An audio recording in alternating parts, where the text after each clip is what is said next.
Warning, heavy spoilers ahead. If you haven't watched it, turn back now. At long last, The Mandalorian Chapter 1 has dropped.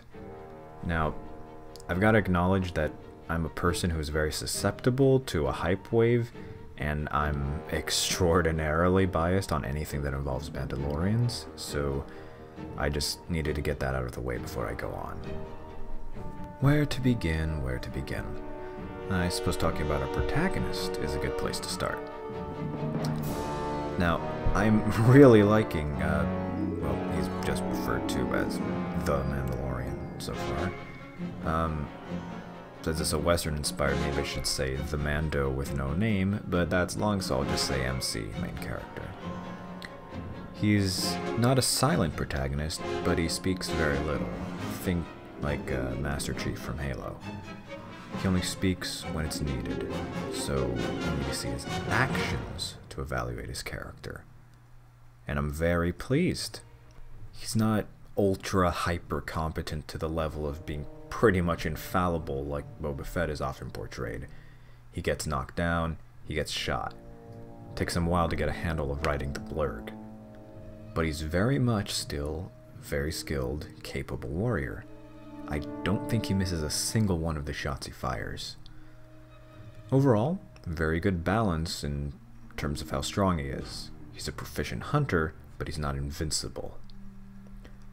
Another thing I really like is just how well-mannered he is. He's polite enough to say please and such while still maintaining his air of, I can kill you right now. I also love the design and how it's changing gradually. All those mishmashed pieces of plating, some evidently scavenged from shore troopers, they're all just scattered around his body. And, as we'll talk about later, it looks like he's slowly getting himself a full suit of true Beskar plating. Now for IG-11. I loved every second he was on screen. His movement is just so unnatural. The spinning and stuff is clearly influenced by C-21 Highsinger from the Clone Wars, and seeing it in live action is just surreal.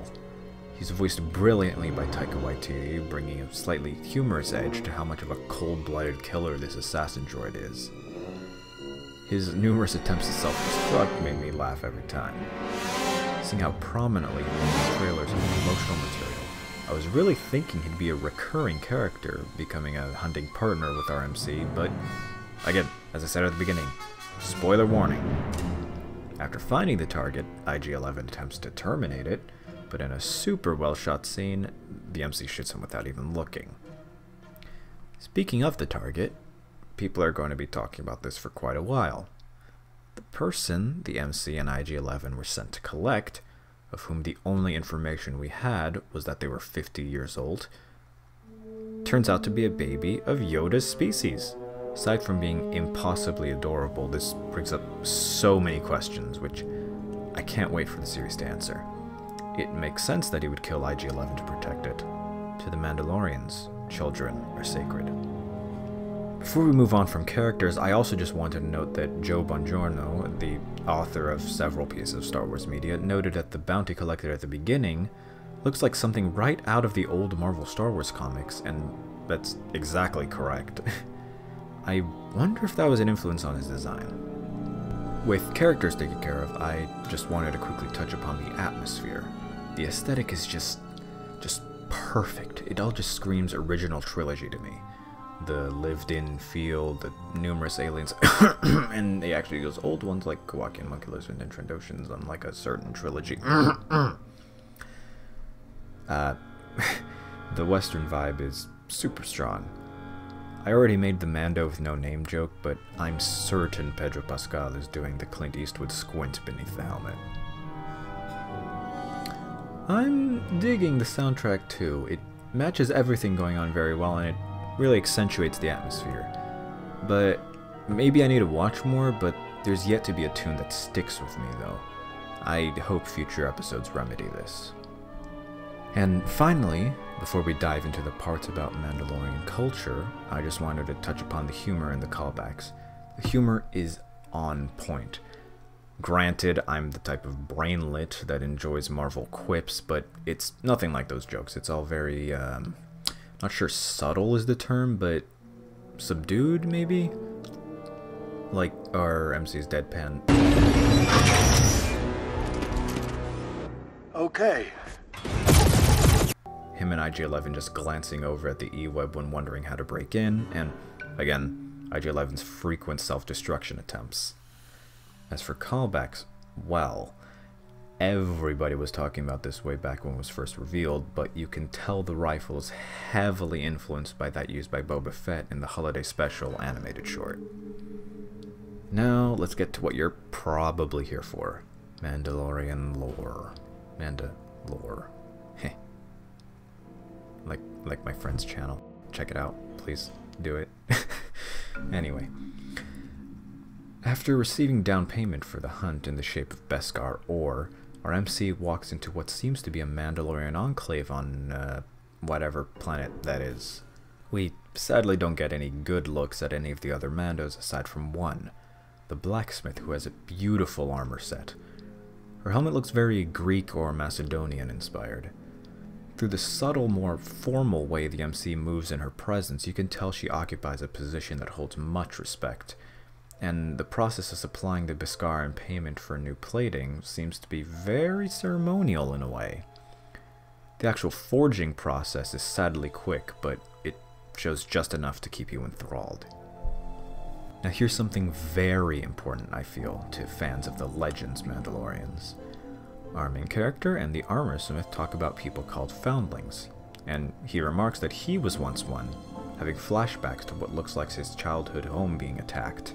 And while the shots are too quick in this episode, the trailers show more clearly that it's the Confederacy of Independent Systems attacking, so we know it's the Clone Wars. I assume we'll have more elaboration on these flashbacks later.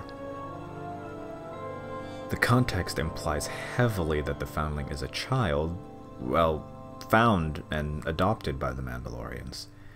This makes me, and undoubtedly countless other Legends fans, extremely happy, as that was one of the big parts of the Mando culture in the expanded universe. Now, something else very interesting about this that I didn't realize myself, I came across this on Reddit, I'll leave a link in the description, is that this what seems to be a tiny piece of lore could very well bring Jango and Boba Fett's status back to being actual Mandalorians in the canon. Before you go off in the comments about George Lucas's views on that, hear me out. Making Jango's open seasons backstory canon, that being, or at least just the basics of it, that being that he was adopted into the true Mandalorians by Jaster Muriel, literally the only thing you would need to do is say that the new Mandalorians didn't acknowledge Foundlings as legitimate Mandos.